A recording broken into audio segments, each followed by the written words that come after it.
Bonjour à tous et bienvenue dans le CX Armatissez-vous, un concentré de paroles d'experts en expérience client.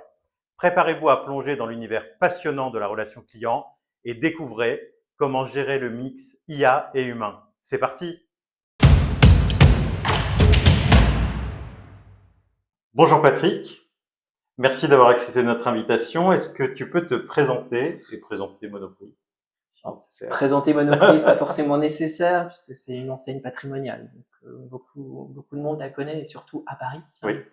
Et pour ma part, je suis en charge de la relation client chez Monoprix. Je pilote donc à la fois les centres de contact, je pilote aussi la modération sur les réseaux sociaux et le feedback management. Très bien. Quels sont les périmètres aujourd'hui externalisés chez Armatis? Beaucoup de choses.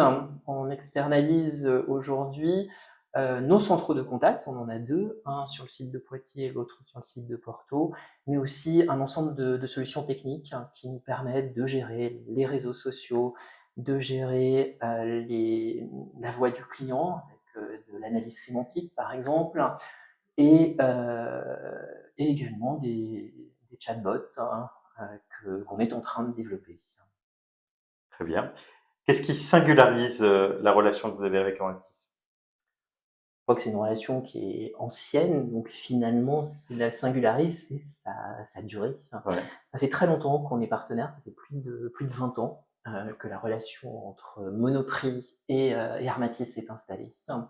Donc on a développé énormément de choses dans la durée, ce qui nous a permis à certains moments de corriger le tir quand les choses n'avançaient pas suffisamment vite ou que le marché changeait. Ouais. Nos clients ont des attentes aussi qui se transforment. Et bien, au fil du temps, on a pu systématiquement redresser le tir pour aller vers le sens de nos clients. Parfait. Ben justement, d'après vous, quel est l'impact de l'innovation technologique sur votre approche de la relation client? Ça a été variable au fil de la collaboration, forcément. En 20 ans, il s'est passé beaucoup de choses. Je pense que ce qui est le plus important, ça a été de trouver le bon curseur entre l'humain et la technique. Et aujourd'hui, la question se pose d'autant plus fortement que les intelligences artificielles viennent vraiment briser des chaînes que l'on pouvait avoir, c'est-à-dire qu'on avait l'impression où la technique était très présente, là elle s'efface, mais elle ne s'efface pas tant que ça. Donc il faut quand même trouver le bon curseur, et on y travaille avec Armatis. On a développé un chatbot avec de l'IA générative qui donne de bons résultats, qui est bien accueilli par nos clients, parce qu'on l'a placé au bon endroit dans le parcours client, et parce que au bon moment, on peut escalader vers un téléconseiller, vers de l'humain.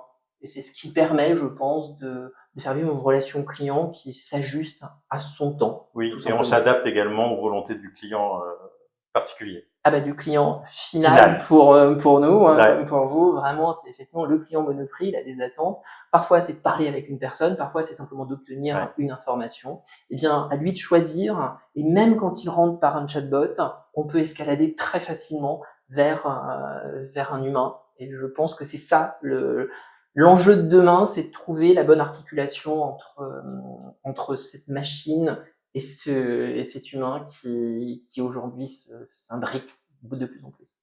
Parfait. Merci Patrick. À très bientôt. Merci beaucoup.